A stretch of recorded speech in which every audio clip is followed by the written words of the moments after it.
여러분 반갑습니다. 오늘 3월 10일 십자가 온라인 교회 모임 제가 기도드리면서 시작합니다. 하나님 아버지, 십자가 생활하는 어쩔 수 없이 부활의 생활화를 포함할 수밖에 없고 부활의 생활화로 연장될 수밖에 없습니다. 우리가 예수님의 부활에 관한 이야기를 통하여 십자가 생활화의 당위성과 진리성을 다시 한번 깨닫게 해 주시옵시며 그 실제 열매가 우리의 삶에서 부활에 대한 나눔을 통하여 더욱더 확실해질 수 있도록 우리에게 은총을 베풀어 주시옵소서. 예수님의 이름으로 기도드리옵나이다. 아멘. 세상을 향한 나의 몹쓸 시도의 마지막, 나의 몹쓸 마지막 시도, 베드로에게 이제 일어난 일이 오늘 본문에서 이렇게 몹쓸 시도의 아마 인생에 있어서 마지막이 아니겠는가 하는 생각이 들어요. 베드로 인생에 있어서 몹쓸이라고 하는 말은 무익하고 고약하다 뭐 이런 뜻일 거예요. 근데 이게 마지막 시도라고 하는 제목으로 말씀을 나눴습니다.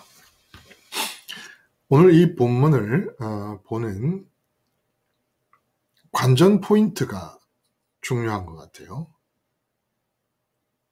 이 본문을 보는 관전 포인트는 부활하신 예수님이 중심이라는 점을 우리가 놓치지 않게 되기를 바랍니다. 그리고 부활하신 예수님이 지금 세상에 머물고 계시는 중이에요. 그리고 부활하신 예수님이 세상에 계시는데 베드로는 이 부활하신 예수님과 아무 상관없이 고기잡이를 결정하고 시도합니다. 이 점이 오늘 본문의 관전 포인트가 된다고 할 수가 있겠습니다. 혹시 말씀을 들으시면서 함께 나누고 싶은 생각이 떠오른 게 있으면 나누면 좋고 아니면 그냥 제가 해도 좋고 그렇습니다.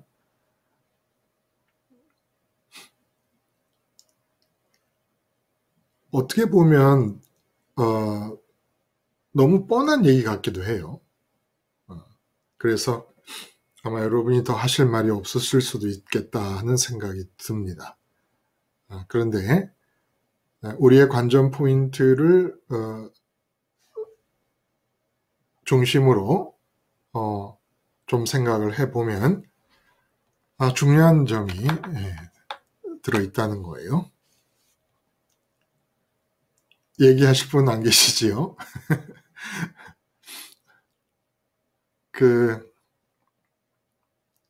말씀드린 대로 나는 물고기 잡으러 가노라라고 베드로가 얘기를 하는데 이런 결정을 하고 그 물고기 잡이를 시도하는 데 있어서 실행함에 있어서 제일 중요한 것은 본문에서 제일 중요한 문제는 베드로의 이 결정과 시도 그리고 부활하신 예수님 지금 부활하신 예수님이 40일 동안 머물고 계시는 중입니다. 이 사이에 아무런 커넥션이 없다는 점이 오늘 우리가 본문을 나눔에 있어서 아주 중요한 점이라는 거예요. 아무런 커넥션이 존재하지 않습니다. 공생애 때 제자로 부름을 받은 뒤에 베드로를 한번 생각을 해보시면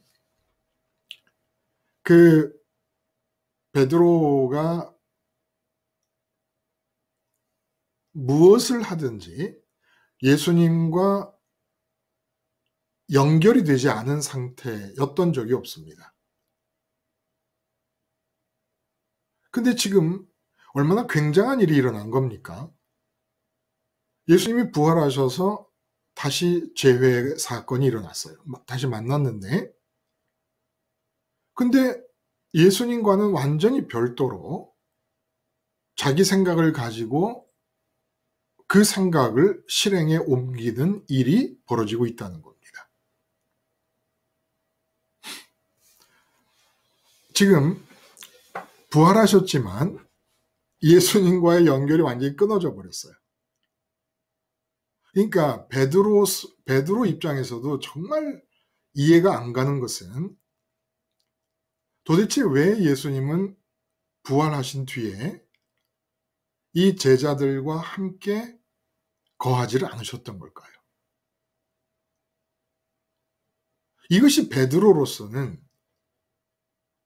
납득이 안 가는 일이에요. 왜 제자들을 이렇게 불쑥불쑥 단발적으로만 만남을 가지실까? 말씀 중에서도 제가 언급을 했습니다만은 이 점이 너무나 중요한 얘기인 거예요. 그래서 부활하셔서 다시 만나게 된 전대미문의 사건이 일어났음에도 불구하고 이 제자들의 입장에서 보자면 이 뭔가가 너무나 석연치 않은 점이 있는 겁니다. 응? 뭐가 석연치 않느냐 하면은 우선 예수님이 부활하셔가지고 제자들에게 보이셨을 때 제자들은 속으로 기대를 한 거예요. 그래서 승천하시기 직전까지도 이스라엘 나라를 회복하시는 것이 언제입니까? 라는 질문을 하게 됩니다. 그런데 부활하신 예수님이 이스라엘 나라를 회복하는 일을 다시 착수하지도 않으십니다. 그렇다고 십자가에 달려 돌아가시기 이전 공생애 때처럼 대중들에게 나타나서 천국 복음을 전하시지도 않으십니다. 대중들에게 모습을 나타내지 않으시는 거예요. 그렇다고 제자들이나 추종하며 섬기던 사람들과 함께 거하시지도 않으십니다. 막달라 마리아가 붙잡으려고 그럴 때 그 마리아의 손을 놓으라는 명령을 하시고 같이 머물지 않으십니다. 그리고 또 너무 중요한 것은 우리가 이 질문을 하지 않으면서 신앙생활을 했다는 게 이상할 정도인데 도대체 혼자 어디에 계시면서 이렇게 불쑥불쑥 나타나시는 것일까요? 그동안 우리는 이 점을 질문해 본 적이 없다는 거예요.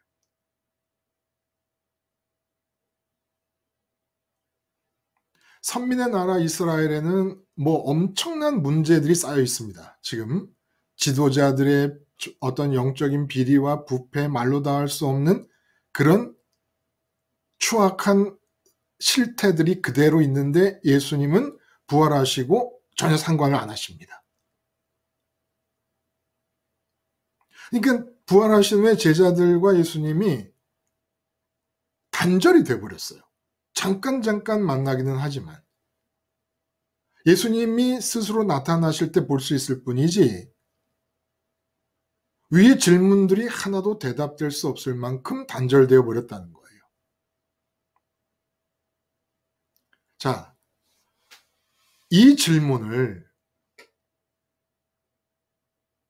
우리가 해본 적이 없다는 겁니다. 그러니까 예수님이 부활하신 뒤에 40일 동안 그 40일 동안 예수님에 관해서 질문을 해본 적이 별로 없다는 거예요. 그게 우리의 신앙이 진보가 이루어지지 않는 어떤 이유가 아니었겠는가라는 생각도 해본다는 겁니다.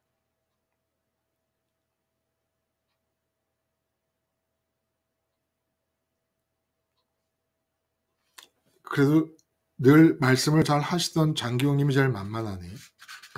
장기용님, 이런 네, 목사님 안녕하세요. 관한 질문에 대해서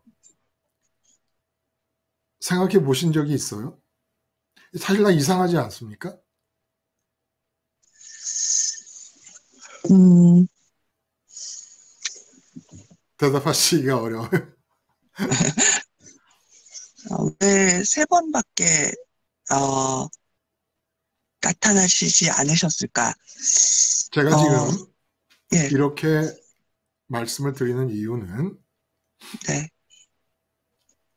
예수님의 40일 기간 동안 이 세상 바깥에 나가신 뒤에 세상에 머무시면서 하신 일이 너무나 중요한 일이었는데 우리가 그걸 몰랐다고 하는 점을 강조하고 싶어서 이러는 겁니다.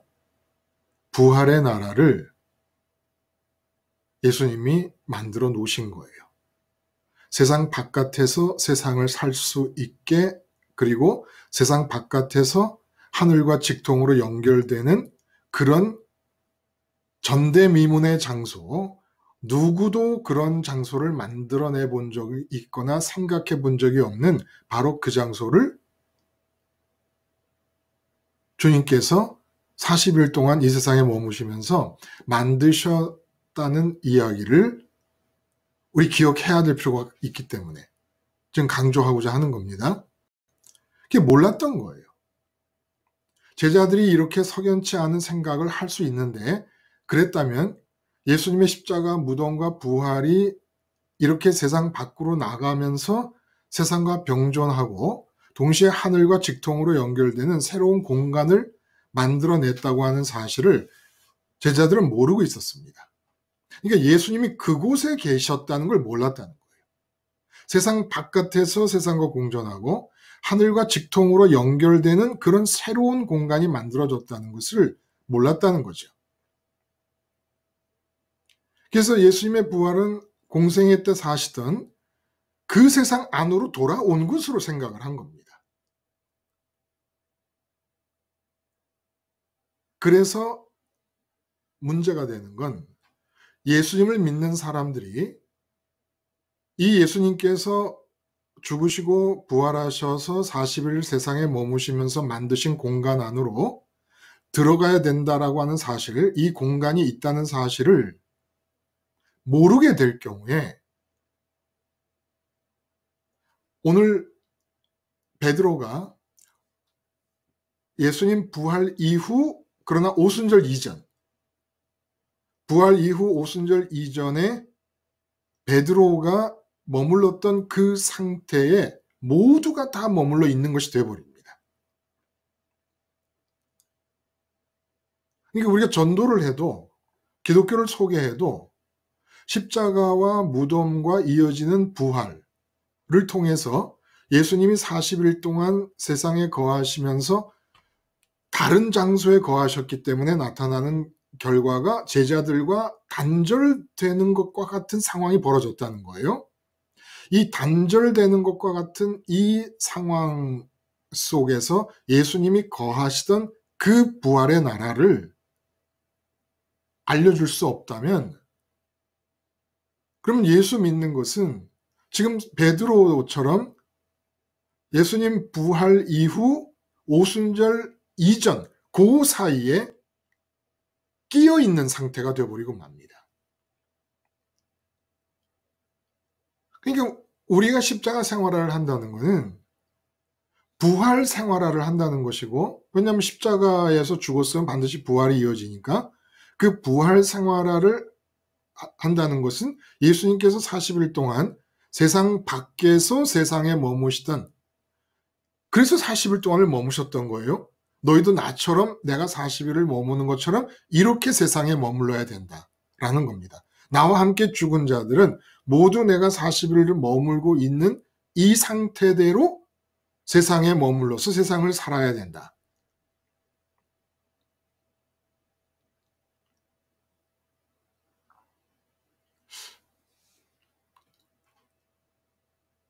이 상태로 세상을 살아본 적이 있느냐라는 것이에요. 부활의 나라 안으로 들어갔다라고 하는 이 얘기가 통할 수 있도록 살아본 적이 있느냐는 겁니다. 그러니까 오늘 본문을 볼 때 나타나는 것은 예수님이 부활하시고 예수님은 부활의 나라에 계시고 베드로는 세상 나라에 있습니다. 그래서 세상 나라에 있는 사람답게 나타나는 특징은 자기가 할 일을 생각하고 결정하고 시도해 나간다는 거예요. 근데 오늘 본문은 그 베드로가 예수님과 아무 상관없이, 부활한 예수님과 상관없이 자기가 스스로 결정해서 한 일이 아무런 결실이 없는 것을 의도적으로 만들어내시면서 부활의 나라에 들어간 사람이 이 세상을 사는 방식이 무엇인가라는 걸 가르쳐 주고자 하시는 것이라는 거예요. 그래서 부활의 나라에 들어간 사람들이 이 세상을 살아가는 방식은 오직 뭐다? 지시를 따라서만 산다는 겁니다. 지시를 따라서만. 자, 그럼 여기서 이건 좀 질문을 한번 해볼게요. 그러면 일상적으로 십자가 생활을 하는 우리들이 실제로 부활의 나라로 들어가는 것은 어떻게 들어갑니까?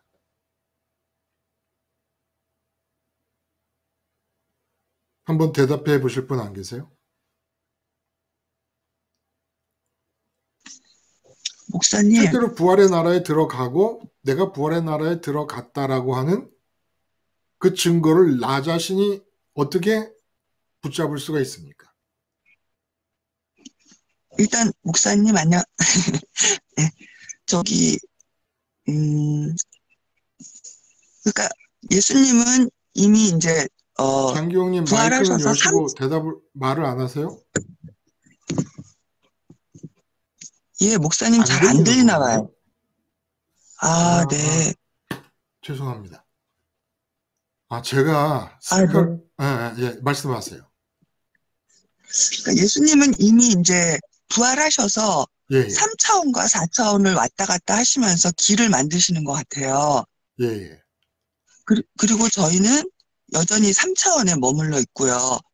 예. 그럼 근데 어떻게 부활의 나라로 우리가 들어간다고 할 수가 있을까요?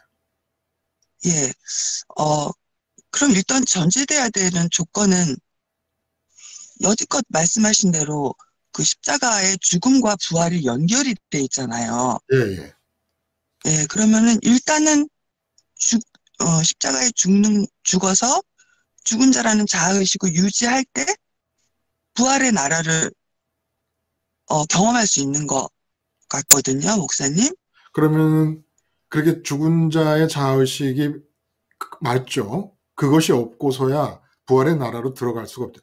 죽은 자의 자의식은 여러분 꼭 단서를 달아야 됩니다. 그냥 죽은 자의 자의식이 아니라 뭐에 대해?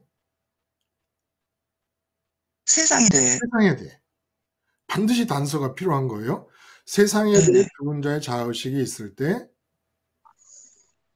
부활의 나라로 들어갔다면 부활의 나라에 들어가서 나타나는 증상은 뭡니까? 아까 말씀하셨듯이 전적인 그 예수님의 지시를 받아야죠. 그 예수님의 지시를 받는 것은 아직 부활의 나라에 들어간 사람으로서의 증거가 확보된 뒤에 네, 지시를 받을 수 있어요. 네네. 그러면 세상에 대해서 죽은 자로서 부활의 나라에 들어갔다 그러면 실제로 내가 부활의 나라에 들어갔다는 것이 삶에서 어떻게 표현이 됩니까? 저 같은 경우는, 어, 제가 할 수 있는 게 아무것도 없다라는 걸로. 제가 할 수 있는 게 아무것도 없다. 네네. 그 세상에 대해서. 네네. 그럼 세상에 대해서 할 수 없다면 부활했으면 이제 장기용님 살아난 거잖아요. 그렇죠? 네. 그러면 아무것도 안 하고 있습니까? 아니죠. 이미 이제 그때는, 음, 성령의 그, 성령이 보내주셔서 장갑 삼아 이제 제가 행위를 하는 거죠, 목사님. 그러니까 그 성령님이 오셔서 하시는 역사는 사실 이 지시라고 하는 단어와 한데 묶여질 수 있는 얘기예요. 성령님이 우리에게 지시를 넣어주십니다, 사실은. 근데 세상에 대해서 죽은 자의 자의식을 가짐으로써 예수님의 죽음과 연합하고 무덤을 지나 부활의 나라에 이르렀다면 다시 살아난 나로서는 여전히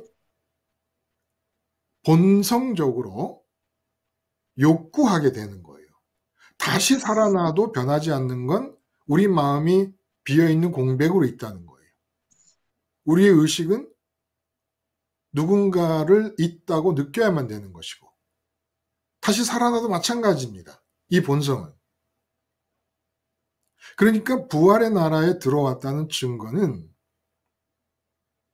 십자가에서 진짜 죽고 부활의 나라에 들어왔으면 반드시 나타나는 일은 지금 내가 내 마음의 좋음을 위해 하늘에 계신 아버지를 구한다는 거예요.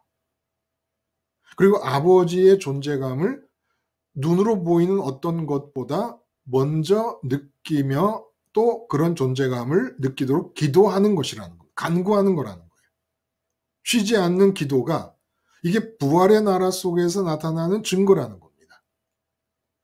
그러니까 전 기도를 이렇게 드리는 거예요. 만약에 지금 내 마음이 무척 이 세상 일 때문에 어지럽다. 그러니까 집안에 뭐 이런저런 문제들 때문에 어지럽다 그러면 하나님 아버지, 이 집안의 문제들로 인해서 내 마음이 지배를 받고 있고 유린당하고 있고 어지럽기 그지없습니다. 이렇게 집안의 문제에 의해서 정복당한 내가 주님의 십자가에서 주님과 함께 죽고 집안의 문제로 복잡해진 이런 나의 삶이 주님의 무덤에서 끝이 납니다. 이제 주님과 함께 부활하였으니 집안의 문제가 있음에도 불구하고 오직 제가 하늘에 계신 아버지만으로 마음이 채워져 만족하게 되기를 간구하오며 집안의 문제가 있음에도 불구하고 십자가에 죽어서 예수님과 함께 부활한 사람으로서 오직 아버지의 존재감만이 내 마음을, 내 의식을 가득 채울 수 있게 해주시옵소서. 이게 이제 부활의 나라 안에 들어온 사람의 십자가 생활화와 연결된 기도라는 거예요.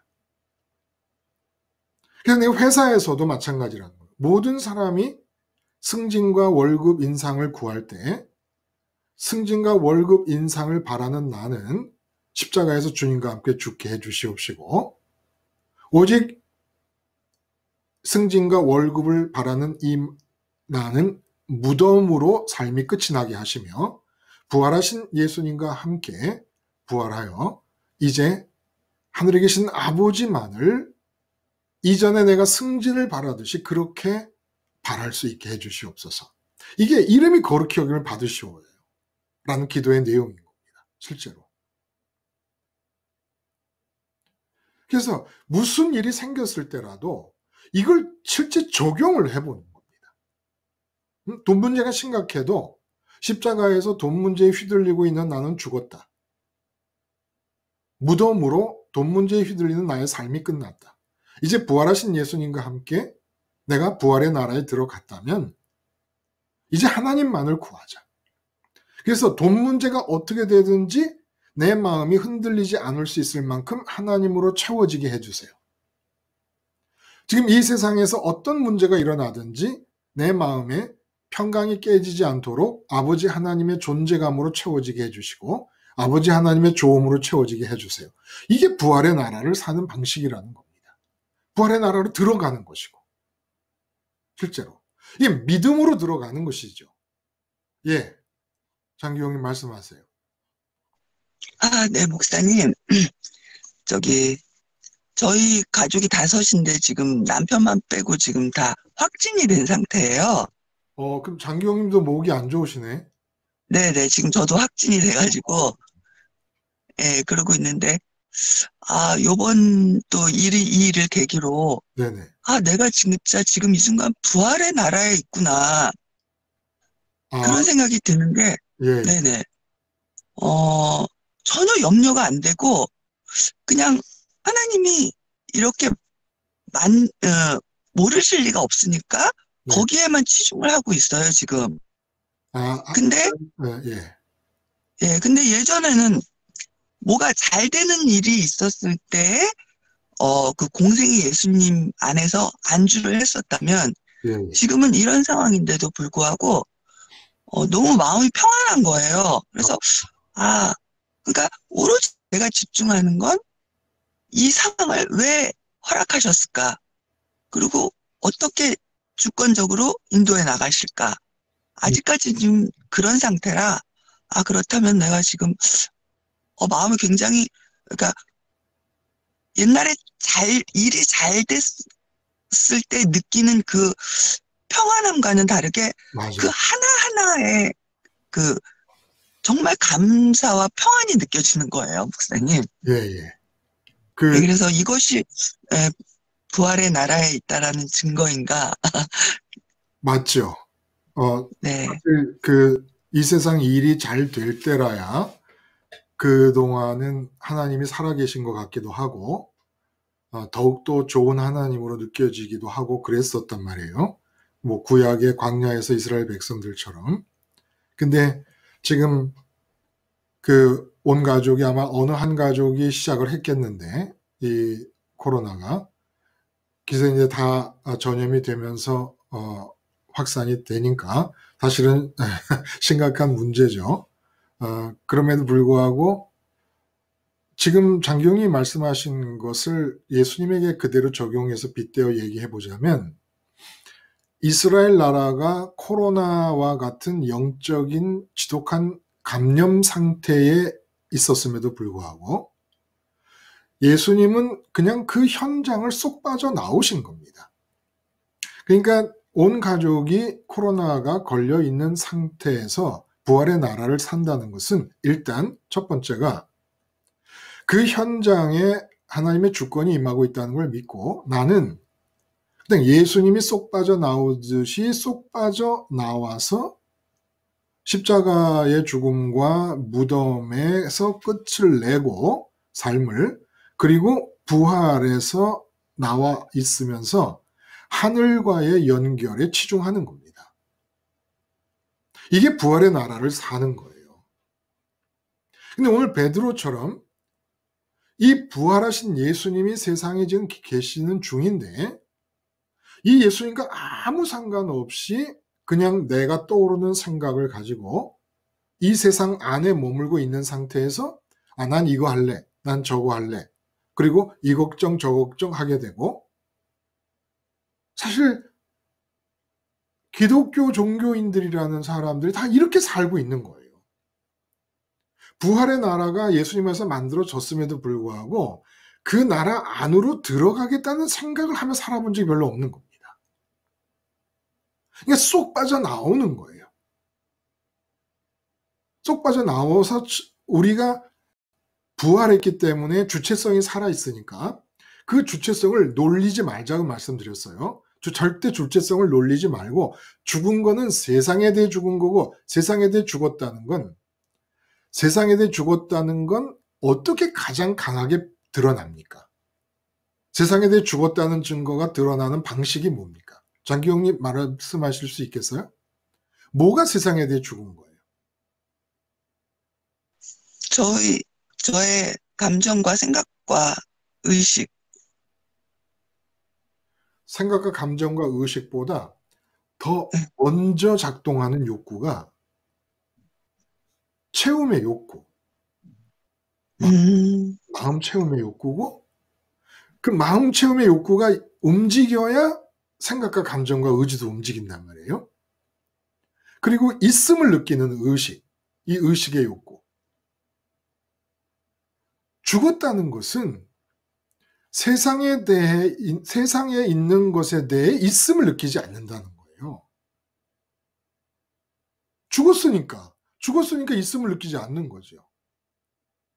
그리고 죽었다는 것은 세상에 있는 상황이나 세상에 있는 것으로 마음을 채우려고 바라지 않는다는 걸 말하는 거예요. 그래서 제가 그 확인 사살, 예수님의 옆구리를 창으로 찔러서 확인사살하는 것을 우리에게 적용하면, 십자가 생활에 적용하면 확인사살은 뭘 죽이는 거라고 그랬습니까? 기억나세요? 혹시 여러분들? 세상에 대해서 스물스물 피어오르는 바램을 죽이는 거예요. 바램을. 그러니까 세상에 대해 죽었다는 거는 세상에 대한 바램이 죽었다는 거예요. 그러므로 부활했다는 거는 바램이 살아났다는 겁니다. 바라는 욕구가 살아났다는 거예요. 그러니까 부활의 나라에서 다시 살아났다는 것은 바라는 욕구가 살아난 건데, 그 욕구가 하나님을 향하는 상태가 바로 부활의 나라 안으로 들어온 상태라는 겁니다. 그리고 이것이 새 생명 가운데 거하는 것이고, 그러니까 나는 회사에서도 직장에서도 죽었어요. 그러면 직장 안에서 바라는 것이 없다는 얘기예요. 그럼 직장 안에서 바라는 것이 없이 죽어서 부활의 나라에 이르렀으면, 그럼 직장 안에서도 부활한 나는 뭘 하는 걸까요? 바로 직장 안에서도 아버지로 채워지기를 바라는 거고, 사장님의 존재감보다 하나님의 존재감이 더 크도록 바라는 겁니다. 기도하는 겁니다. 이게 부활의 나라에서 일어나야 될 특징이라는 거예요. 이렇게 부활의 나라에 들어와서 아버지만을 존재감의 대상으로 바라고 채움의 대상으로 바라서 직장에 있을 동안에도 아버지로 만족해서 그 아버지로 만족한 정도가 최소한 직장에 있을 때는 승진을 바라지 않을 정도라도 그만큼이라도 아버지로 만족하게 해주세요. 그리고 무슨 일이 생기면 이 일이 어떻게 되더라도 내가 아무 상관이 없을 만큼이라도 아버지로 채워지게 해주세요. 이게 부활의 나라에서 다시 살아난 사람, 예수님의 십자가에서 죽은 다음에 무덤으로 이 세상에 대한 삶을 끝내고 다시 살아난 사람들의 가장 두드러진 특징이라는 거예요. 그러므로 내가 하는 것은 바라는 거예요. 근데 세상에 대해서 죽은 것은 세상을 바라지 않는다는 것이고, 세상 현장에서 바라지 않는 거예요. 그리고 다시 살아났다는 것은 부활의 장소가 언제나 천사가 내려왔다는 것이 뜻하는 바대로 하늘과 직통으로 연결된 장소이기 때문에 아버지를 바란다는 얘기입니다. 아버지를. 그리고 주기도문의 첫째 기절에 이름이 거룩히 여김을 받으시라는 것도, 거룩히 여기라는 건 아버지 이름만 남게 해주세요라는 거예요. 어디에? 내 마음에, 내 의식에. 내 의식에 아버지 이름만 남으면 그 이름이 가리키는 아버지의 존재감만을 의식에 느낄 것이고, 내 마음에 아버지의 이름만 남으면 그 이름이 가리키는 아버지의 좋음만을 나는 바라게 될 겁니다. 그러니까 주기도문을 정확하게 하면 오직 아버지의 이름 하나만을 붙잡고 내 의식이 아버지의 존재감으로 채워지게 해주시고, 내 마음이 아버지의 이름 하나만을 붙잡고 아버지의 좋음으로 채워지게 해주시옵소서 라는 기도라는 겁니다. 부활의 나라의 특징은 거기 있다는 거예요. 이것이 명확해질 때 나타나는 일이 평강이라는 겁니다. 평강. 평강은 세상 것을 바라고 있는 한 안 생깁니다. 세상에서 여러분이 돈이 좀 많이 벌렸으면 좋겠다 바라잖아요. 절대 평강 안 생깁니다. 건강하게 오래 살았으면 좋겠다. 절대 평강 안 생깁니다. 어젯밤에 대통령 선거가 있었잖아요. 나는 누가 됐으면 좋겠다. 이 절대 평강 안 생깁니다. 혹시 생기는 것 같아도 그거는 세상이 주는 평안이고 일시적인 겁니다. 바람이 죽어야, 그리고 바람이 하늘을 향하여 부활해야 평강은 주어집니다. 그러니까 세상에 대해 십자가에서 죽는다는 것은 세상에 대해서 나의 바람이 죽고 내 바람이 예수님과 함께 부활해서 승천해서 가신 예수님 방향으로 아버지만을 바라는 상태, 부활한 바람으로 아버지를 바라는 상태가 부활의 나라 안에 머물고 있는 것이고, 이 바람이 명확해지면 이 죽음이 명확해지는 거잖아요. 죽음이 명확해지면 부활의 나라에서는 바라긴 바라야 되는데 바랄 게 하나님밖에 없어요. 부활의 나라에서 뭘 바라겠어요? 세상에 대해 죽었는데.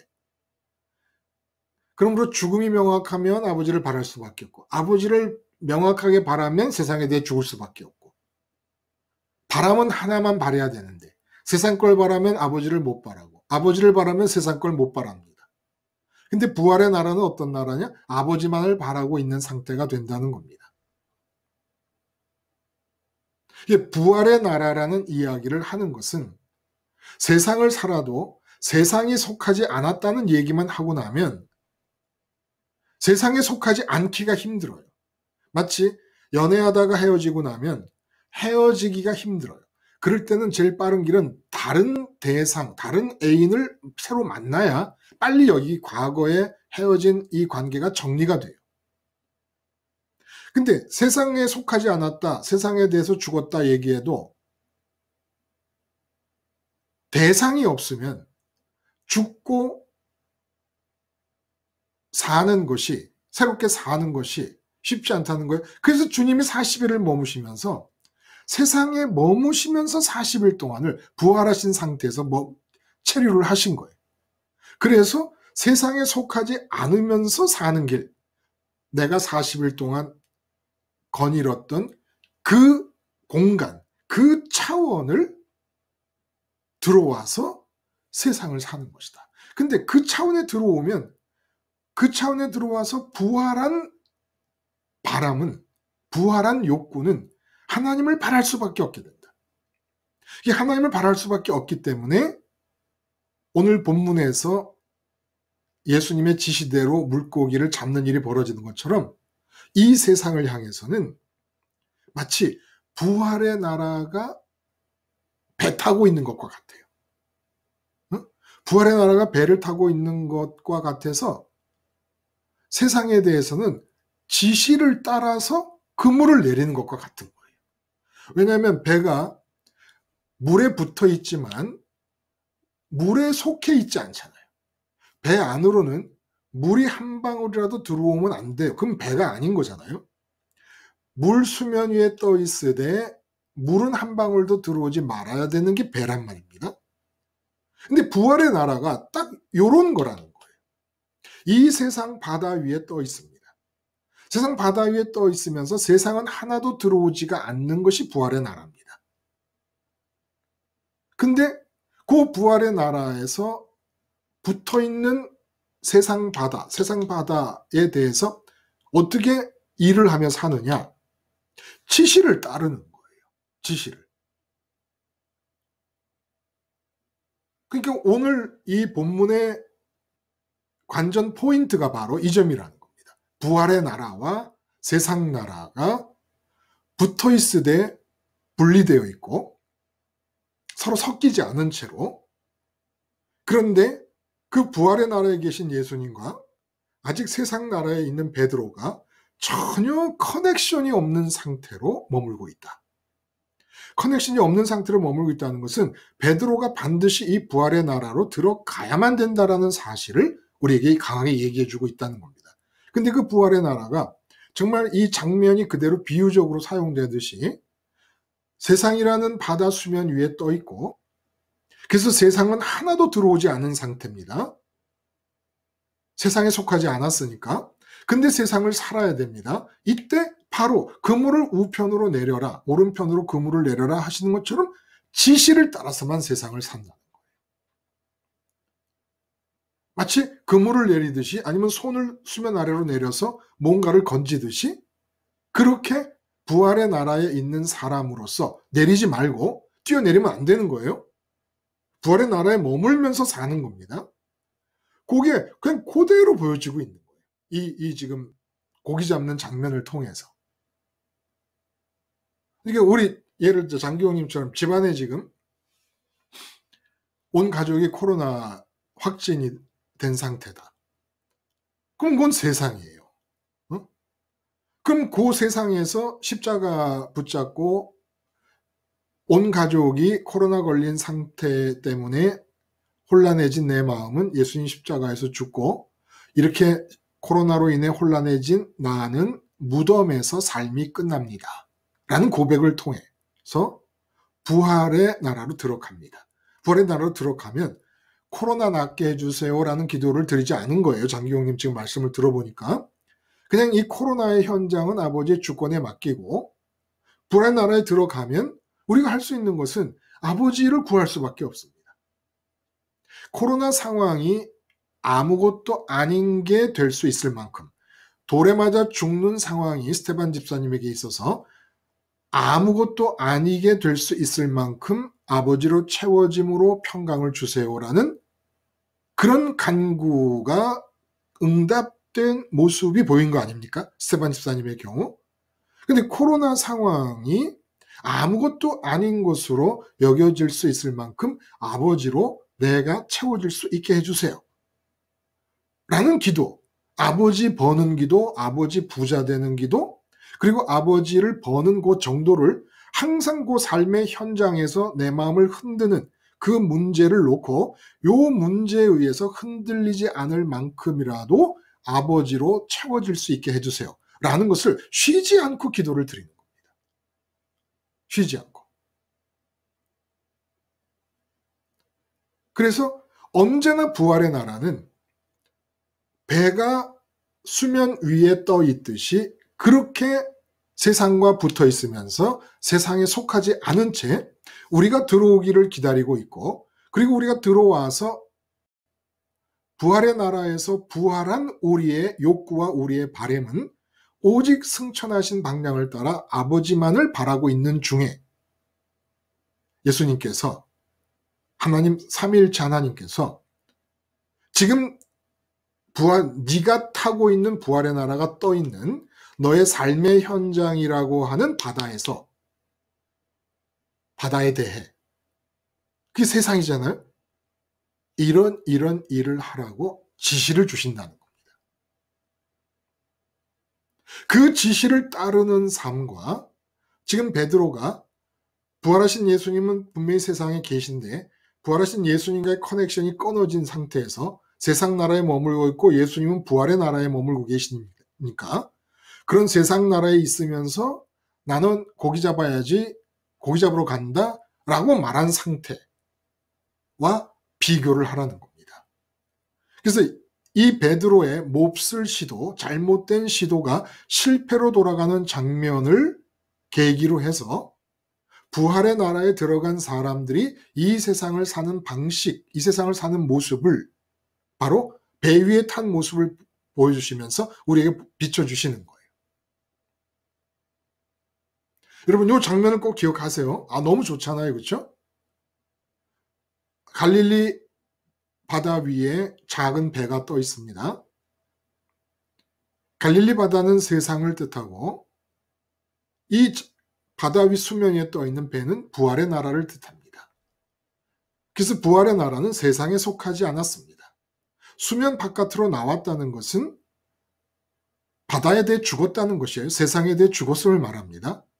그렇게 세상을 떠나지 않으나 세상을 닮지 않고 있고 세상에 속하지 않은 상태의 부활의 나라에서 우리 모두는 오직 부활한 욕구, 세상 것을 욕구하고 세상 것을 바라던 우리의 바램과 욕구가 십자가에서 죽어서 예수님과 함께 부활해서 우리의 욕구가 바램과 살아나면 우리 욕구와 바램의 부활 이후의 욕구와 바램의 대상은 오직 세상에 대해 섞이지 않고 세상에 죽었기 때문에 하늘 위로밖에는 열리지 않지 않았습니까? 배가 위로만 열려 있는 거예요. 아래로 열리면 큰일 나는 거잖아요. 그러니까 위로 열려 있는 상태에서 하늘에 계신 아버지만을 욕구하는 상태가 됩니다. 이게 부활의 나라에 들어왔다는 증거예요.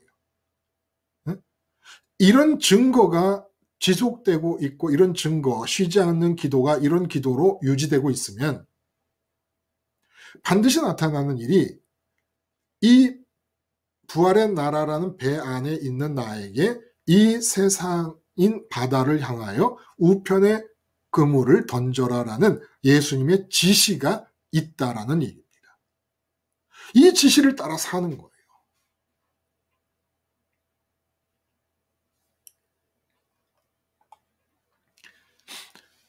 여기서 하나님의 지시가 이 세상에 대해서 바람이 죽었잖아요. 그러니까 세상은 바람으로 사는 게 아니에요. 뭐 했으면 좋겠다라는 바람을 가지고 세상을 사는 게 아닌 거예요. 부활의 나라에 들어온 사람. 내가 돈 좀 벌었으면 좋겠다. 이 문제가 해결되었으면 좋겠다. 바람으로 사는 게 아니에요. 온 가족이 코로나 확진이 됐으면 코로나가 나았으면 좋겠다는 바람으로 사는 게 아니에요. 그 코로나 확진된 상태로부터 쏙 빠져나옵니다. 그래서 부활의 나라에 이릅니다. 그래서 아버지 하나님만 욕구하고 있습니다. 이런 상태에서 평강이 유지될 수 있을 만큼 아버지를 벌게 해주세요. 아버지로 채워지게 해주세요. 아버지를 가지게 해주세요. 그렇게 하고 있으면 그 식구들을 위해서 예를 들어 이러이러한 밥을 지어 먹여라 라든지 하여간 무슨 식으로라든지 지시가 나옵니다. 그러니까 세상은 부활의 나라에 들어간 사람들은 절대로 어떻게 되었으면 좋겠다라는 생각으로 사는 게 아니라는 거예요. 나는 고기 잡으러 가노라. 물고기 잡으러. 그러면 베드로의 마음은 물고기를 많이 잡기를 바라겠죠. 이건 부활의 나라가 아니라 세상 나라를 사는 모든 사람들의 특징인 겁니다. 근데 세상 나라를 사는 사람들과 다르게 부활의 나라에 들어가 있는 사람이 세상을 살아가는 방식은 부활의 나라에서는 뭐뭐 하면 좋겠다라는 게 아버지를 가졌으면 좋겠다, 더 많이 가졌으면 좋겠다 라는 바람밖에 없어요. 그래서 부활의 나라에 사는 사람이 수면 위에 뜬 배 같은 부활의 나라 속에서 수면과도 같은 세상을 향하여 일을 할 때는 바램으로 사는 게 아니고 욕구로 사는 게 아니고 뭐뭐 했으면 좋겠다라는 마음으로 사는 게 아니라 지시를 따르는 거예요.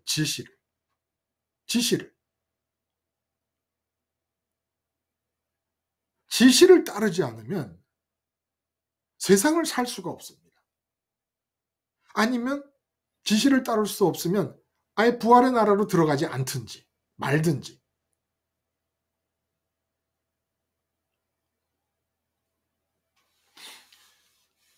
이렇게 하나님의 지시를 받아서 우리가 살아야 되는데 문제는 여러분 궁금한 게 있을 거예요. 그러면 도대체 하나님의 지시는 나는 받아본 적이 없는데 도대체 어떻게 하면 하나님의 지시를 받는다는 것인가? 여러분 궁금하잖아요. 어떻게 하면 하나님 지시를 받습니까? 장기용님 한번 또 말씀해 보실 수 있겠어요? 어떻게 하면 하나님의 지시를 받을지. 지금 이 순간 일단 아까 말씀하신 대로 제 마음을 하나님으로 채워서 공백을 채워서 그 다음에 이제 이 주체자 되시는 분의 그 주권과 그 모든 상황을 인정하면서 하나하나를 지금 그냥 지시하시는 대로 이렇게 나갈 수밖에 없고 지금 그러고 있는 중이에요. 하나님으로 채워서 라고 이제 그 다음 말씀을 이렇게 하시는데 사실 많은 분들에게는 하나님으로 채운다라는 것도 이렇게 한마디로 딱 하고 넘어갈 수 있을 만큼 쉬운 일이 아니란 말이에요. 하나님으로 왜냐하면 수시로 제 마음은 그 빈 공백의 상태일 수가 있잖아요. 네, 그렇죠. 근데 그걸 세상 걸로 많이 채워봤잖아요. 저의 경우는 그래요, 목사님. 채워도 받고 채워도 됐고. 네네. 근데 정말 그거는 그냥 그야말로 그냥 안개가 평강이 없는 정도가 아니라 그냥 평강이 없는 정도가 아니라 그냥 너무 이렇게 표현을 하기가 참 안 좋다, 지옥 같다, 전쟁터다, 이렇게 다 표현할 수 없을 만큼 힘들어요. 세상 것이 요만큼이라도 들어왔을 때. 근데 들어왔다라는 거는 그걸 경험해봤기 때문에 알기 때문에 이제는 더 이상은 이게 아니다. 뭔가는 채워야 되는데 이제는 하나님이다라는 그거를 가장 먼저 이제 머리에, 그러니까 진리가 무엇이냐 이렇게 얘기했을 때 저는 참 대답을 못했는데, 아, 일단은 진리는 내 마음의 빈 공백을 하나님으로 채우는 것이다. 아, 이게 언제부턴가는 확고하게 쓴 것 같아요, 그, 목사님. 그 장교님이 하시는 말씀에 이제 특별히 공감이 가는 것은 세상으로 마음을 이제 세상에 대한 바램으로 마음을 채우고 사시는 중에 그 우울증이 너무 심각해서 공황장애까지 몇 차례 거쳐서 이제 그걸 직접 앓으시고 자살을 생각할 수밖에 없는 그런 고통스러운 지경까지 가신 적이 있기 때문에 장교님 같은 경우 진짜 세상을 마음에 담았을 때 어떠한 지옥을 경험하게 되는가라는 것을 다른 분들보다도 더 강렬하게 경험을 이제 하셨던 것이 십자가 생활화와 부활의 나라로 들어가는 일에 굉장히 큰 어떤 도움이 되는 것 같아요. 이제 그렇게 특별한 경험을 가지고 있어서 더 쉽습니다만은 실제로 하나님 아버지로 채워지는 상태가 있을 수 있고 하나님 아버지로 채움을 소망하고 간구하는 상태가 있을 수 있습니다. 근데 부활의 나라에서는 그 주기도문의 내용 자체가 간구하는 상태를 가르쳐 주신 겁니다. 이름이 거룩히 여김을 받는다는 얘기는 간구하고 있노라 보면 아버지가 실제로 내 안으로 들어와서 나를 채워주심은 무한하신 아버지시니까 어느 정도로 채워주시든지 간에 나를 많이 채워주시든 채워주심은 아버지의 사랑과 자발성에 위임되어 있는 일이기 때문에 우리가 할 일은 그냥 세상에서 사는 동안에 부활의 나라에 들어왔으면 세상에 대한 바램이 십자가에서 죽고 바램이 부활한 거예요. 욕구가 부활한 거예요. 그래서 욕구가 부활해서 아버지 하나님만을 이제 욕구하고 있으면 아버지로 채워집니다. 근데 지금 우리의 질문은 뭐였냐면 어떻게 지시를 잘 받을 수 있겠는가라는 거였단 말이에요. 근데 다른 대답이 없어요. 하나님의 지시를 받아야 부활의 나라에서 세상을 살잖아요. 근데 지시를 잘 받을 수 있는 길이 다른 길이 없다는 것은 지시라는 게 오늘 본문에 보면은 반드시 하나님의 지시는 결과가 준비되어 있습니다. 오른편으로 던져라. 그래서 던졌어요. 그랬더니 153마리의 물고기가 잡혔습니다. 이런 것처럼 153마리를 갖다 놓으시고 그물을 던지신 것과 마찬가지예요. 그렇게 하나님께서 지시를 우리에게 주실 때는 지시에 따르는 결과를 준비해 놓고 주십니다. 그러니까 하나님 속마음을 우리에게 알려주는 게 지시란 말이에요. 어떠한 결과를 하나님이 이루려고 하실 때 그 결과에 참여시키며 우리에게 지시를 하십니다. 그러므로 지시를 받을 수 있는 길은 하나님의 측근이 되는 길이에요. 하나님의 측근이 되는 길. 하나님의 측근일 때 하나님의 속마음을 털어내 주십니다. 하나님의 측근일 때 하나님의 복잡한 영이신 성령께서 들어와 역사하십니다. 측근이라야 속마음을 털어놓으실 수 있는 거예요. 아브라함이 그러셨잖아요. 내 친구 아브라함에게 내가 할 일을 숨기겠느냐? 그 소돔과 고모라를 멸망시키려 하실 때 소돔과 고모라에 대해서 하나님께서 도출해 내시려는 결과물을 아브라함에게 미리 고지하고 알려주십니다. 왜냐하면 아브라함이 누구라서? 측근이라서. 근데 아브라함이 측근이 된 이유는 뭡니까? 하나님과 나 사이에 끼어 있는 게 없는 거예요. 그게 측근입니다. 그래서 이 세상에 대해서 지시를 잘 받는 길은 세상에 대해서 완전히 죽어서 세상과 내 속사람과 하나님 사이에 세상이 절대로 끼어들어오지 않고 있는 상태. 그리고 하늘에 계신 하나님을 간구하면서 자꾸 하나님께로 가까이 가려는 측근의 상태. 이 상태가 되면 여러분 믿거나 말거나 그냥 이 상태를 유지하잖아요. 부활의 나라에서 어차피 부활의 나라 안으로 들어오려면 세상에 대한 욕구가 죽어야 되고 세상을 욕구하던 내가 무덤에서 삶을 끝내고 이제 부활의 나라에서 내 욕구가 부활을 해내야 되는 부활이 일어난 겁니다. 부활이 일어났으면 그 부활된 욕구로는 아버지를 구할 수밖에 없어요. 세상에 대해 죽어야 되고. 그럼 이 구조가 부활의 나라에 머물고 있는 상태란 말이에요. 근데 이렇게 부활의 나라에 머물고 있을 때 이 구조에서 지시가 들리는 이유를 말씀을 드려요. 왜 그러면 이 구조에서 지시가 명확하게 알아듣게 들리느냐? 아버지의 측근이 됐기 때문에. 그러므로 이렇게 말할 수 있습니다.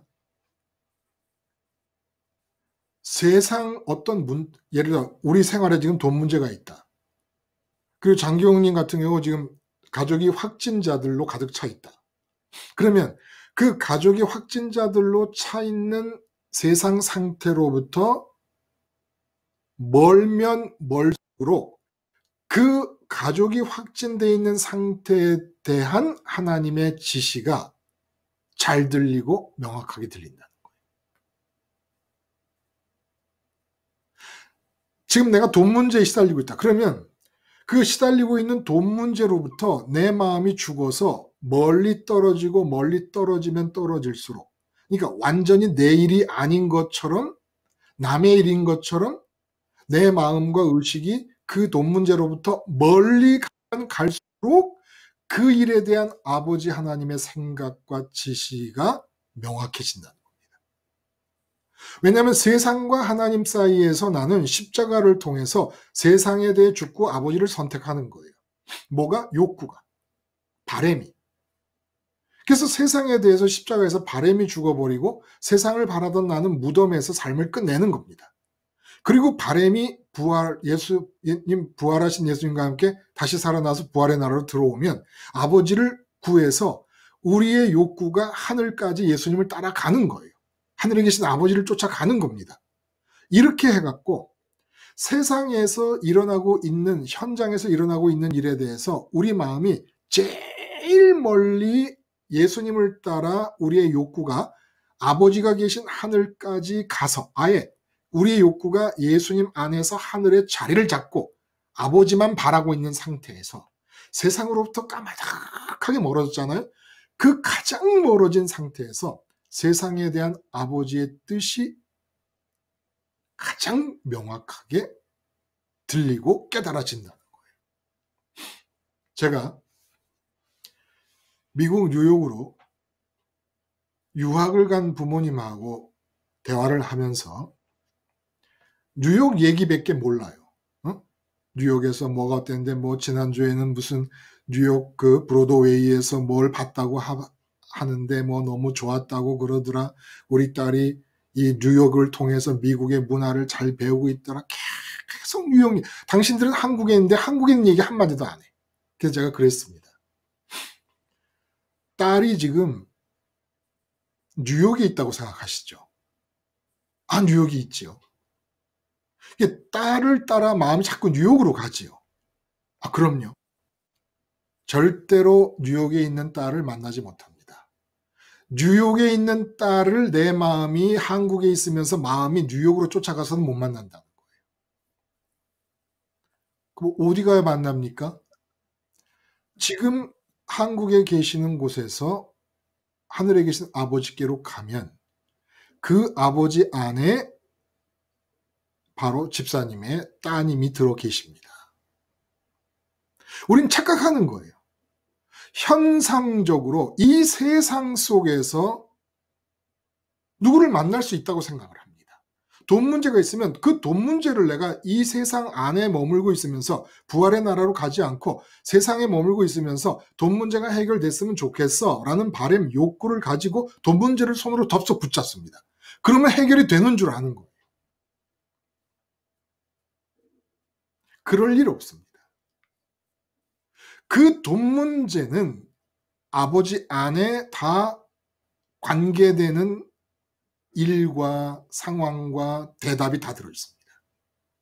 근데 그 아버지께 가는 것은 돈을 염두에 두고 돈 문제를 해결하려는 의도를 가지고는 못 갑니다. 아버지는 만홀히 여김을 받지 않으십니다. 그러므로 우리 마음이 진짜 눈에 보이는 돈 문제에 대해서 완전히 십자가에서 죽어서 이 문제가 해결됐으면 좋겠다라는 욕구가 죽어버려서 예수님 창으로 찔려서 확인 사살하듯이 우리의 욕구가 십자가에서 죽어서 돈 문제에 대한 욕구를 갖고 있는 내 삶이 무덤에서 끝나버려요. 무덤에서 끝났다는 것은 오늘부로 오늘까지 돈 문제에 끄여안고 살던 나는 죽었습니다. 2022년 3월 9일 지금 몇 시에? 3시 10분. 3시 10분에 죽었습니다. 이 부활해서 예수님과 함께 부활의 나라로 들어가면 아버지께로 갑니다. 아버지께로 가서 아버지의 측근이 되면 최측근이 되면 될수록 측근이 되면 왜 예수님이 말씀이라 그래요? 아버지의 측근이기 때문에 아버지의 모든 생각을 다 받아들이니까 말씀이라 그런 거예요. 우리도 아버지로 가까이 가면 갈수록 세상 모든 문제를 다 받아들일 수는 없지만 내 몸이 남아있는 이 세상 삶에 대한 아버지의 생각이 지시로 오는 겁니다. 오른편으로 그물을 던져라 라고 하지 않더라도 내 생각 속의 감정과 의지 속으로 내가 아버지를 욕구하고 있고 아버지를 바라고 있는 것이 분명하고 세상에 대해서는 십자가에서 내가 내 욕구가 예수님과 함께 죽어서 무덤에서 내 삶이 끝났다. 세상을 바라는 삶은 끝났다라는 이 자아의식이 유지되는 가운데 아버지에 대한 욕구와 바람이 지속적으로 유지되면 이상하게 세상으로부터 가장 멀어진 상태인데 세상에서 해야 될 일들, 세상에서 일어나야 될 일들에 대한 생각이 명확하게 주어집니다. 그러면 이렇게 주어지는 지시와 나 고기 잡으러 간다라는 베드로의 말처럼 내가 바래서 계획해서 시도하는 것과 다른 점은 뭡니까? 하나님 아버지에 의해서 주어진 지시는 내 바람이 얹어지지 않습니다. 바람이 얹어지질 않아요. 하나님 아버지가 허락하신 지시는 그냥 내가 그 지시를 따라 말하고 행동할 때 그냥 돌멩이 하나를 수면 위에 던지고 풍덩하는 거 보고 돌아가듯이 그런 식으로 행하게 됩니다. 그런 식으로. 지금 제가 목요일이나 주일날 그리고 이제 일주일에 3번씩 오늘의 번제와 말씀을 드리면서 어떤 분이 그래 말씀하실 때 보면 톤이 이렇게 항상 한 톤이 올라가서 말씀을 하신다 이렇게 얘기를 해요. 열심히 얘기를 하죠. 이렇게 열심히 얘기하니까 제가 이 온라인 교회 모임을 통해서 뭔가 대단한 어떤 결실을 바라거나 욕구하는 바가 있어 이렇게 한다고 생각하실 수도 있을지 모릅니다. 천만에요. 천만에요. 정말 던지는 겁니다. 그냥 던지는 거예요.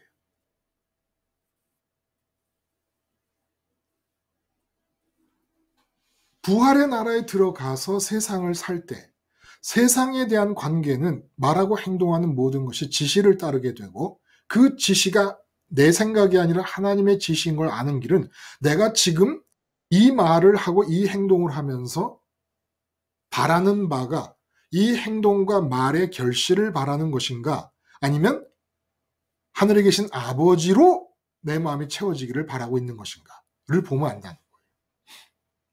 행동은 하고 말을 하는데 그냥 던지듯이 합니다. 이 지시에 따른 결과에서 바램과 욕구가 없습니다. 그러면 지신 거예요. 그럼 그건 누가 바라느냐? 빌립보서에 말씀하신 것처럼 하나님이 당신이 기뻐하시는 일을 위하여 우리 속에 소원을 두고 행하신다. 우리 속에 소원을 두고 행하시지만 그 소원이 하나님의 소원인 거예요. 실제로. 그래서 그 세상에 대한 아버지의 지시가 내 마음속에 소원으로 나타나요. 아, 이걸 해야 되겠네. 이걸 꼭 해야 되겠는데 라고 하는데, 이걸 해야 되겠는데 라고 하지만 결실을 원하지 않습니다. 내 마음의 소원은 하나님을 원합니다. 무한하신 하나님, 오늘도 조금이라도 더 벌기를 원합니다. 그럼 그 소원은 누구의 소원이 옮겨 붙은 거냐? 하나님의 소원이 옮겨 붙은 거라는 거예요.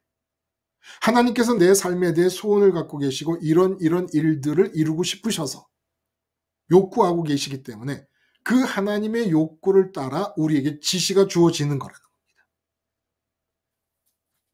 지금 차근차근 처음부터 이 부활의 나라에 들어가서 세상을 사는 이야기를 지금 하고 있는 겁니다. 거기서 핵심은 세상에 대해 죽어야 부활의 나라로 들어가는데 십자가로 죽어야 돼요.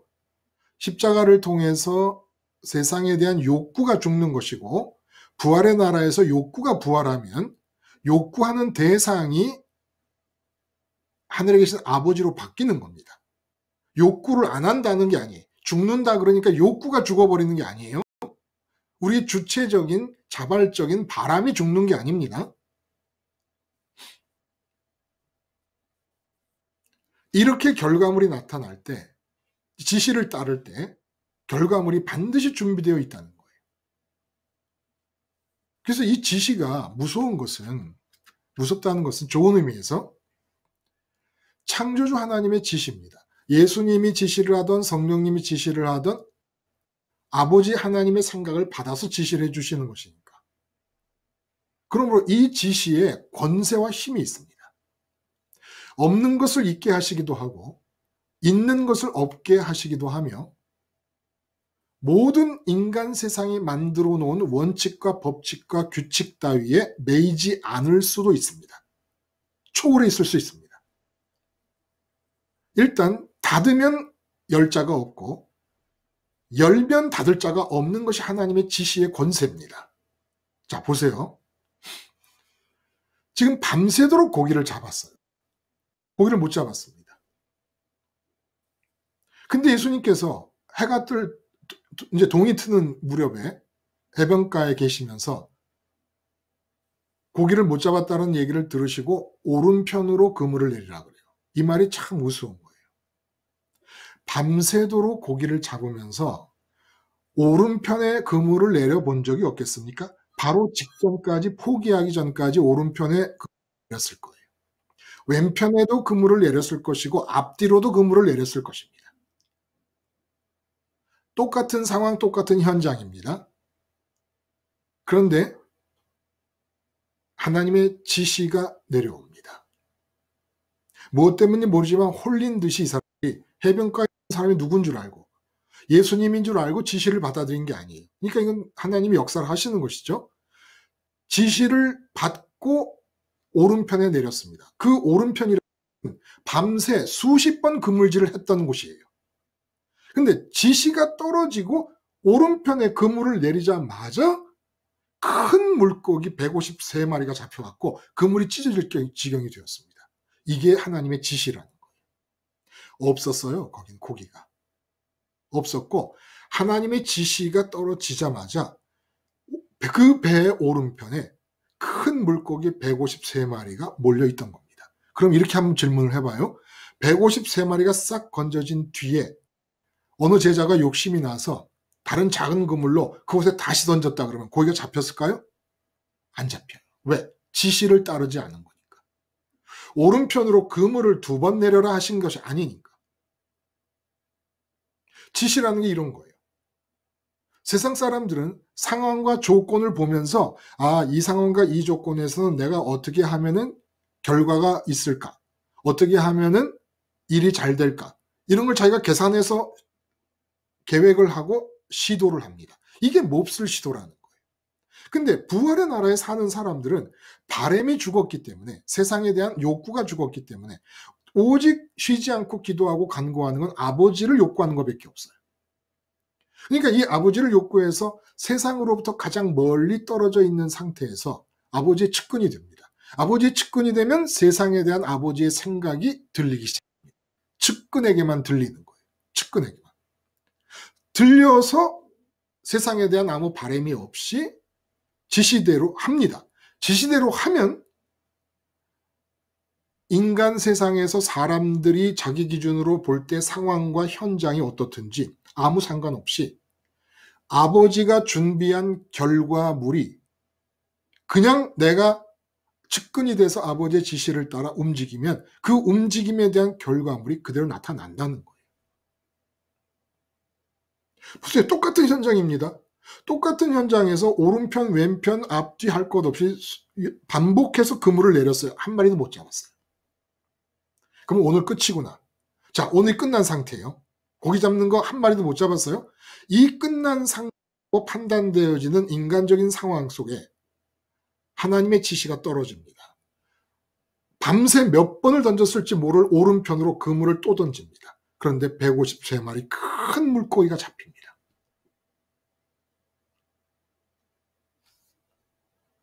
이게 하나님의 지시의 권세입니다. 일단 세상에 관심이 없고 세상에 죽은 자가 부활의 나라에 들어가 있는 자가 아버지의 측근에서 아버지만 구하고 있는 자에게 아버지의 지시가 떨어졌다. 아버지의 지시가 알려졌다.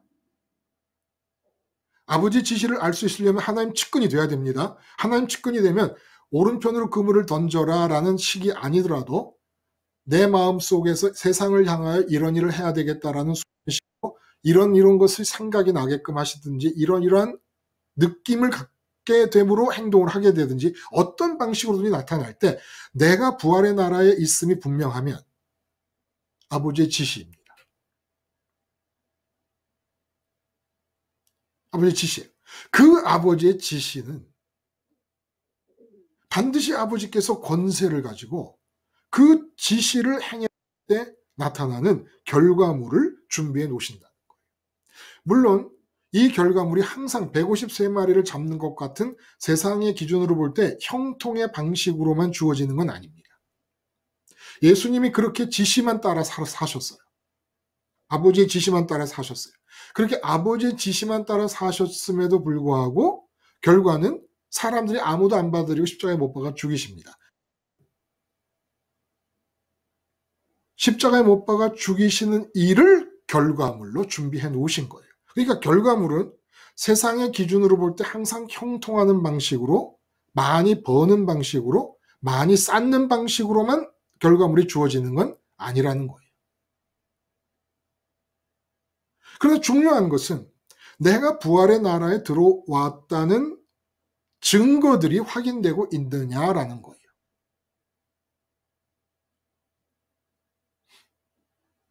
여기서 한 가지 중요한 것을 우리가 생각할 거는 이 153마리라고 하는 숫자에 대해서 이제 어떻게들 해석을 하고 있는가를 좀 찾아봤더니 다양해요. 근데 이제 공통적인 건 축복의 숫자다. 이렇게 얘기를 해요. 복된 숫자다. 형통의 숫자요. 복된 숫자다. 이 말이 왜 틀렸습니까? 153마리의 고기를 잡은 것이 그물이 찢어질 정도로 잡은 이것이 축복이고 형통의 상징이다라고 말하는 것이 왜 틀렸습니까?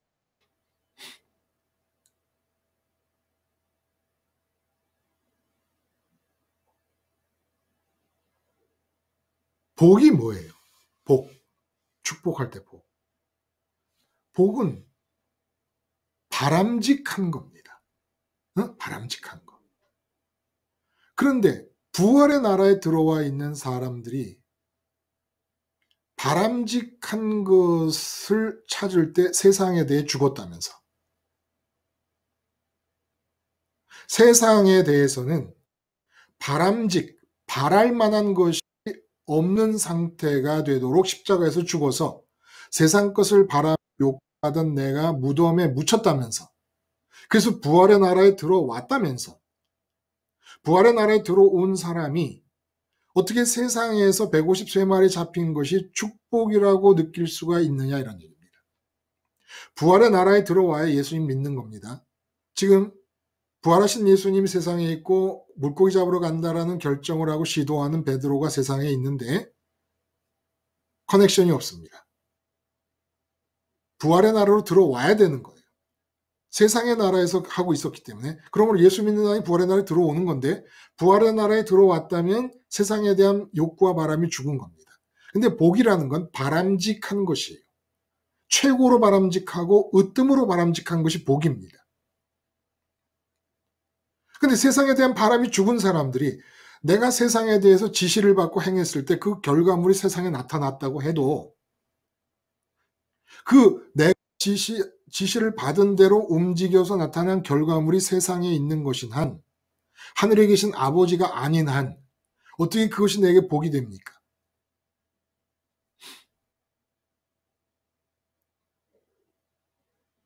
복이 될 수가 없죠. 그러니까 우리가 부활의 나라로 들어가고 십자가 생활화를 한다고 할 때 중요한 것 중에 하나는 축복과 저주를 바라보는 습관적인 가치 기준, 이 세상적으로 습관이 돼버린 가치 기준을 십자가에 빨리 죽이는 거예요. 축복과 저주를 바라볼 때. 병 걸리면 저주인 줄 알아요. 돈 못 벌면 저주인 줄 알아요. 지금 예배당 안에서 팽배하고 있는 가치 기준이 이거 아닙니까? 이 세상 안에서 부활의 나라는 안중에도 없어요. 세상 것을 바라고 있어요. 예배당에 들어오는 모든 사람이 목사님부터 장로님부터 집사들, 권사들까지 다 해서 모든 교인이 세상 것을 바라고 질주하고 있습니다. 부활의 나라로 들어가려는 사람이 누가 있습니까? 그래서 축복은 이 세상에서 153마리 잡는 게 축복인 거예요. 예수 믿는 게 아니에요. 예수 믿는 건 세상에 대해서 바람이 죽고 욕구가 죽고 세상을 바라던 내 삶이 무덤에서 끝이 나고 예수님 무덤에서 끝이 나고 예수님과 같고 하늘에 계신 하나님만을 유일한 대상으로 바라는 거예요. 이게 부활의 나라에 들어온 사람이에요. 그러므로 복은, 축복은 아버지 하나님이 복이에요. 그리고 예수님은 그 복을 갖게 해주시는 것이고, 그래서 복음 아닙니까? 복음?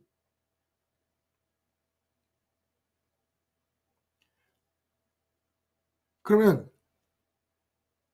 이런 질문을 할 수가 있어요. 그럼 도대체 153마리라고 하는 것은 뭘 의미하는 것이냐? 왜 하필 153이냐? 고기 숫자가. 어? 그래서 여기 제가 지금 헬라어를 정확하게 기억을 못하겠어요. 프라이온 이런 식으로 헬라어가 앞에 5절이나 9절이나 이게 물고기가 되어 있는데 여기서는 익스디스라고 하는 단어가 나옵니다. 이것은 예수 그리스도 하나님의 아들 구원자라는 헬라어에, 그러니까 예수스, 크리스투스, 휘오스, 호테오스, 소테르, 이렇게 헬라어에서 예수 그리스도 하나님의 아들 구원자라는 단어 앞 글자만 따면 익스투스가 되는 거예요. 익스투디스가 되는 거예요. 물고기라는 말이. 그래서 이제 초대교회 때 박해를 받을 때 이 몰래 이제 연락을 하고 이럴 때 이 물고기 그림이 기독 그 복음을 받아들이고 예수를 믿는 사람들의 상징이었단 말이에요. 자, 근데 이 153이라고 하는 숫자 때문에 말이 많아요. 해석에 아주 광범위한 해석의 시도가 벌어집니다. 근데 아무리 뒤져봐도 제가 상식적으로 너무 이렇게 애쓸 것이 없는 것인데 이 애들을 쓰고 있는 거예요.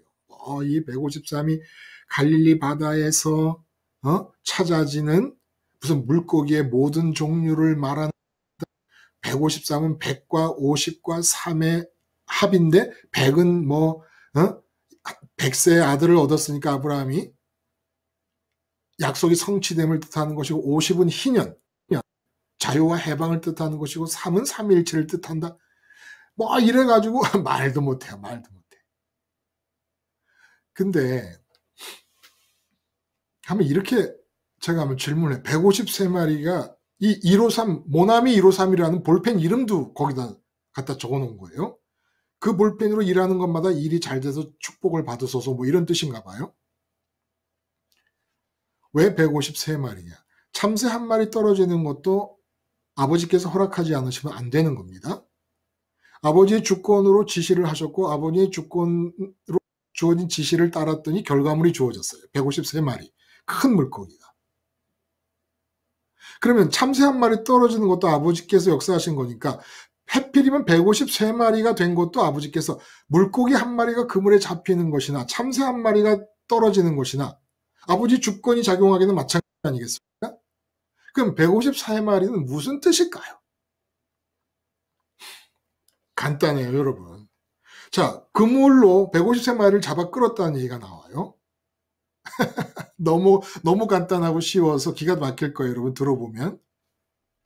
그러면 그 생선 이제 어떡할 거예요? 두고 갑니까? 153마리 큰 물고기가 잡혔다는 것만 확인하고 그 다음에 끝난 거예요?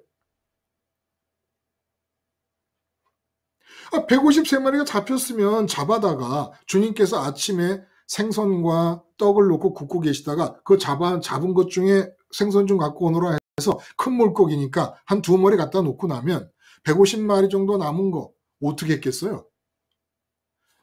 가져다가 제자들의 가족과 뭐 아는 사람들이라든지 그 물고기를 먹든지 팔든지 일용할 필요품들을 위해서 썼을 거 아니겠습니까?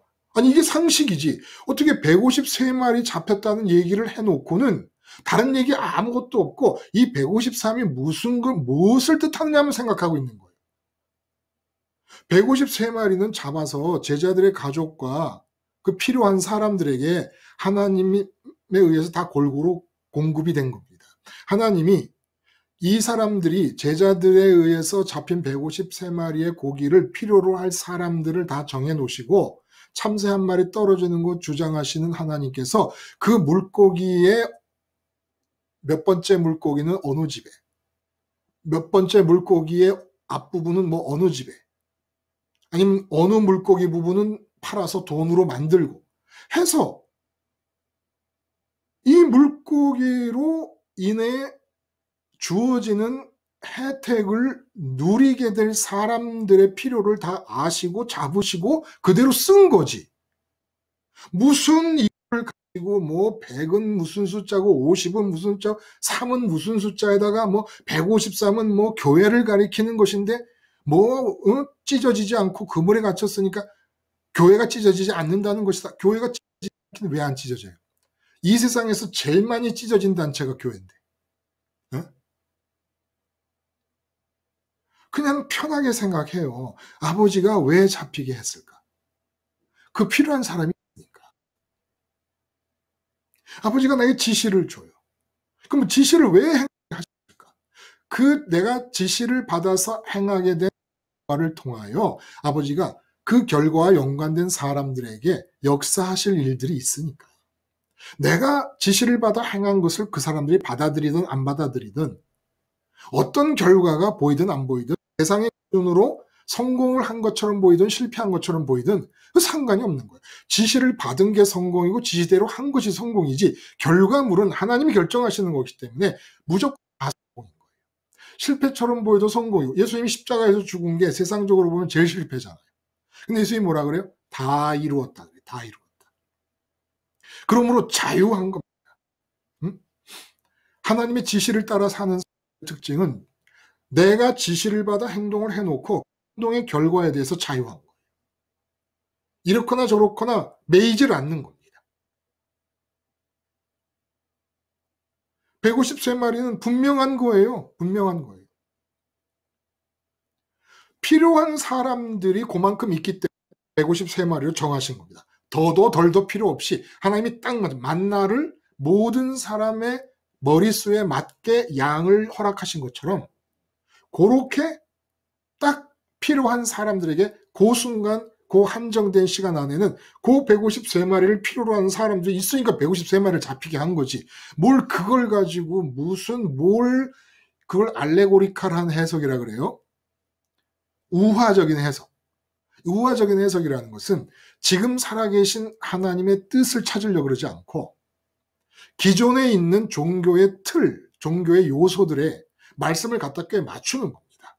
응? 아, 이 말씀은 종교에서 이루고 있는 이러이러한 것을 가리키는 것이다. 가리키는 것이다. 가리키는 것이다. 지금 살아계신 하나님의 말씀이 살아나지를 않아요. 이 우화적인 해석이라는 것.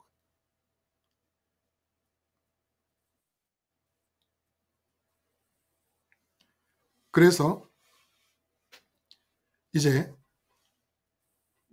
결론을 말씀을 드리면